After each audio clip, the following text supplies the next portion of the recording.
Hi, everybody. Thanks for coming today. So Chad was very kind to say that it's David Stark that does this, but the truth is it's really a team that does this. And I am very lucky to surround myself every day with, well, at this point, 30 of some of the coolest, kindest, smartest, most creative people around. And for me, the most important thing is the team, and the most important thing is the journey. And everybody knows that, of course, as an event professional, your job is to make the end result of that journey the most special party, the most beautiful party, the most interesting, smooth experience. But really, it's the journey to get there. And you spend so much more time with your client, you spend so much more time working on it than actually installing it and having your guests live the event, that I thought it would be fun today to look behind the scenes or under the trunk of under the hood of the car and kind of get a sense of what actually goes behind all of that stuff and makes that happen.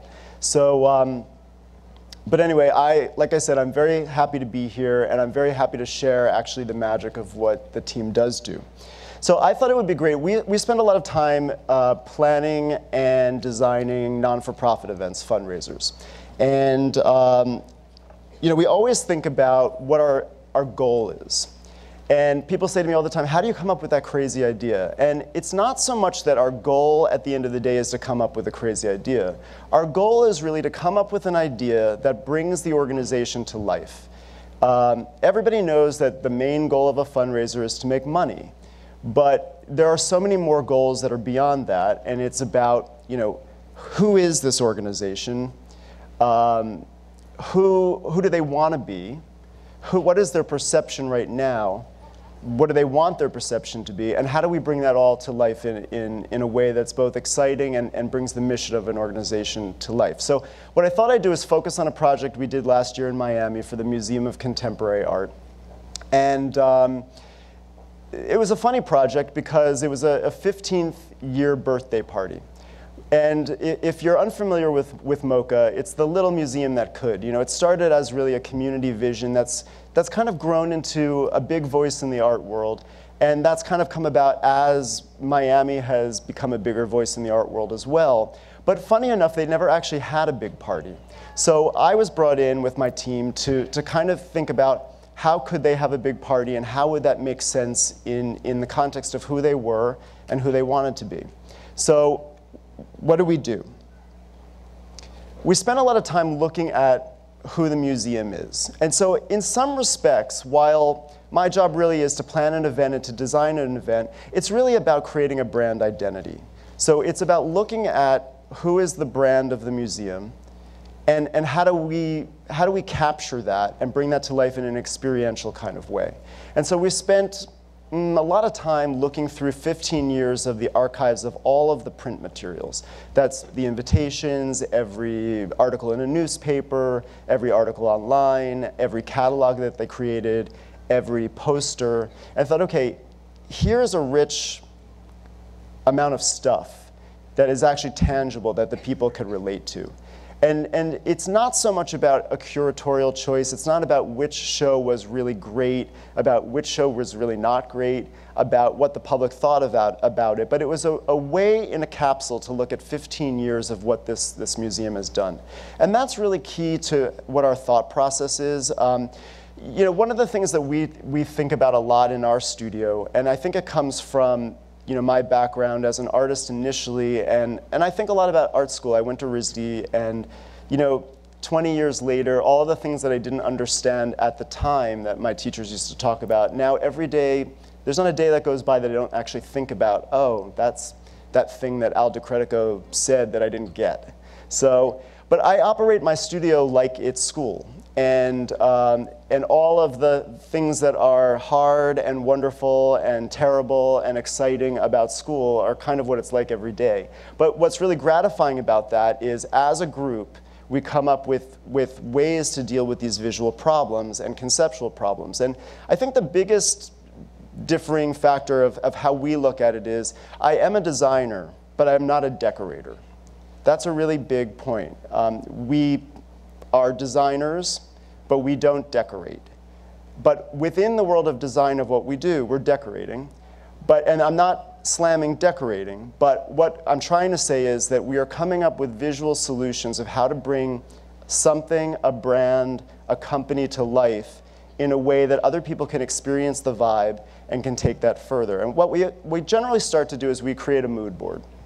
And it's a very basic strategy.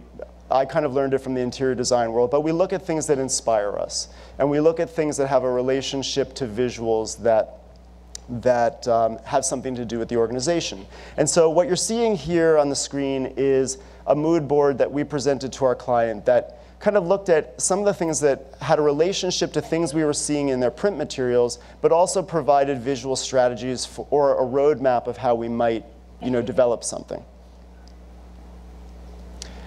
And then what we started to do was hatch the idea of cutting up 15 years of the history, the print history of the organization.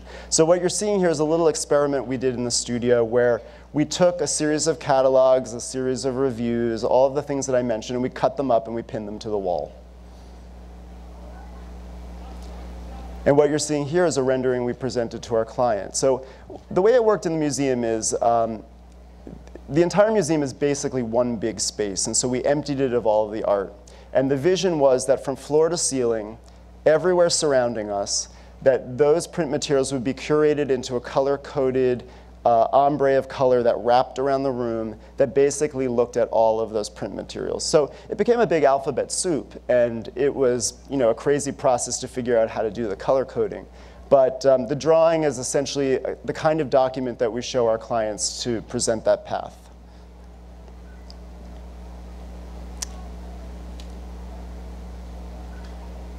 Here's another version just to show how that would relate to a wall. Now, through all of this time that we're making drawings, we're also figuring out how to do it. And so every little thing from what size that paper square is to what kind of glue we use or how is it pinned to the wall, how long does it take to cut those squares, how many people does it take to cut those squares. The other piece that is very much part of my world, which is my least favorite part of my world is managing the client's budget. So it's all well and good to have a wacky idea, but that wacky idea has to both work functionally and it also has to work financially. So we're constantly looking at all of these things under a microscope at the same time. And only once we arrive at the fact that yes, it'll work, yes, we can afford it, do we present it to the client. Here's another drawing that illustrates how, as a stage backdrop, we use those different squares of materials to form the Signature 15 logo. We've started documenting a lot of the behind-the-scenes stuff. I'm actually finding these days that those pictures that show the work in process are more interesting to me than the finished product. But just wanted you to see how something like this actually gets assembled.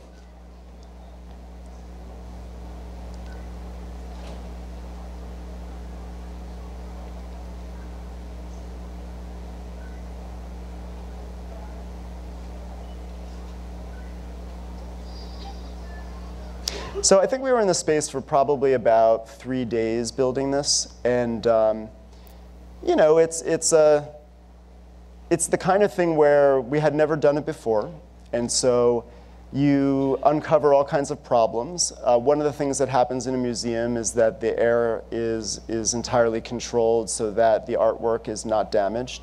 So a little bit of curling and buckling and things like that happen, so you have to think on your feet. But ultimately, it's very exciting to see how this idea that is ultimately a drawing comes about and gets installed. And the thing that's exciting to me is that it's this little capsule of an idea that gets blown up really big. I love the kind of idea that anybody can do, that the materials are accessible, that especially for a fundraising event, I think it's really important when people walk in, it's most important for them to be wowed, not by how much money was spent, but by the ingenuity. So I always think that, and we sort of have a mantra in the office that over the top is out, or ostentatiousness is out, but ingenuity is always in. And so, of course, this is ostentatious and it's over the top. But by the token of what the materials are, the read is not so much about, wow, look how much money they spent, but wow, look what an interesting idea they came up with, and look how they focused on what their history is. I think that that's a really key thing. And it's the kind of thing that we think about endlessly, because we also have the kind of clients that never want to have the thing that anybody else has. And that's both an exciting thing, and it's a thing that's a real mind twister too, because you constantly have to come up with a new idea. So the challenge of that is that we never actually learn the lesson from the mistakes that we made with a certain idea, because we never have the opportunity to apply them again to the next time we do it. So you can see a little bit more how things were developing.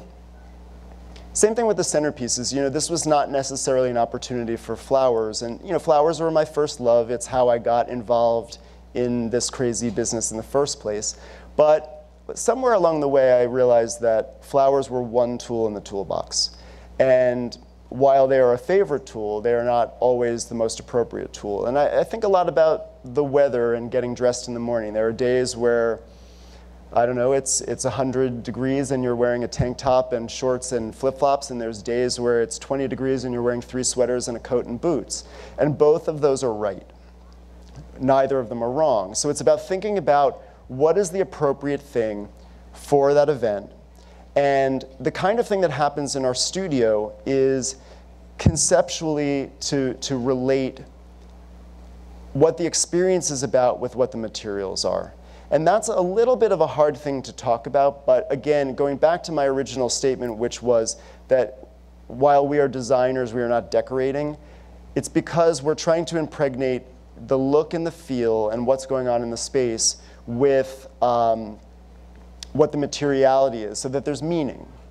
I love walking into a space and just being absorbed by its sheer beauty. But what I really like to do is see the meaning that's there. And that comes alive too, even in a wedding or a bar mitzvah or a birthday party. A lot of people talk about how do you personalize those events, and that's the same conceptual idea. It's about learning who those people are, what makes them tick, what inspires them, actually I am inspired by what they dislike as well, sometimes even more so than what they like. So it's really about getting inside who these people are, who the organization is, and really trying to get to the bottom of, how do you bring that to life in 3 dimensions? The centerpiece was a plexi triangle that we created that had the logo etched into it. And then we actually used those catalogs from 15 years. We opened the pages, and we showed those in a triangle too, so you could actually see the content there. Here's another view of that. So every centerpiece was different because the pages and the catalogs that we used were different. So when you looked around the room, you were always getting a different snapshot of a different time period, of a different artist, of a different exhibition. And some of the ideas are stupid. I recognize the fact that the most brilliant idea in the world can actually be the most silly idea.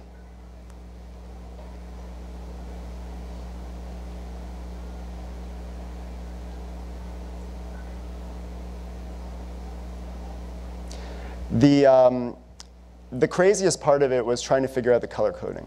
So it was a wacky little journey. But anyway, this ultimately shows you from the road to coming up with the idea to what it ultimately was at the end of the day. And I'd be happy to answer any questions if anybody's got any. Please. You talked about kind of when the idea becomes reality, it's like, oh, wait, now we have to glue it or cut it or whatnot. What's the craziest thing that you and the team have dreamed up that you want to do, but you can't quite figure out the cutting or the glue or the whatever? For this project or any Just project? for anything. Well, there's lots and lots of those. I mean, that is a really big stack. So how often does that limit it? Or? Oh, every day. I mean, there is a huge stack of things that I would love to do that either are rejected ideas from a client or are not affordable. And we have a joke that I always say when an idea gets rejected by a client that I'm going to do that for my own bar mitzvah. And that's a really big stack of a file cabinet of ideas. David's bar mitzvah folder. But,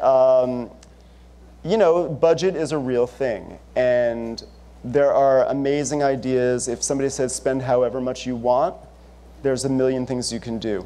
But I will say that having limitations is kind of the best thing that could ever happen, because that's where the ingenuity comes in. And while this looks like a very lavish project, it was actually a very tight budget. And so these ideas came about not just because conceptually they were rich and right on for what this museum was about, but because we had a limitation to work with, and these were the materials that we could get our hands on. So not only were they right on because they actually perfectly showcased what this museum has accomplished, but they were right on because the materials were at our fingertips, and there wasn't a cost there. So one truth is that inexpensive materials equals high labor. Oftentimes, very expensive materials, the labor comes way down. So it's about choosing to where you put your dollar. In this case, it was more of value to put it into the labor, and the magic comes about by what little hands and elves can do over a period of time. Mm-hmm. Well, David has some beautiful books out already, which I encourage you to check out if you haven't. But I also now want to see like the David's Bar Mitzvah folder come to life in sketches, however you can make that happen. That's at the end of the career. Yeah. That's the tell-all. So. Thank you so much. Thanks, everybody.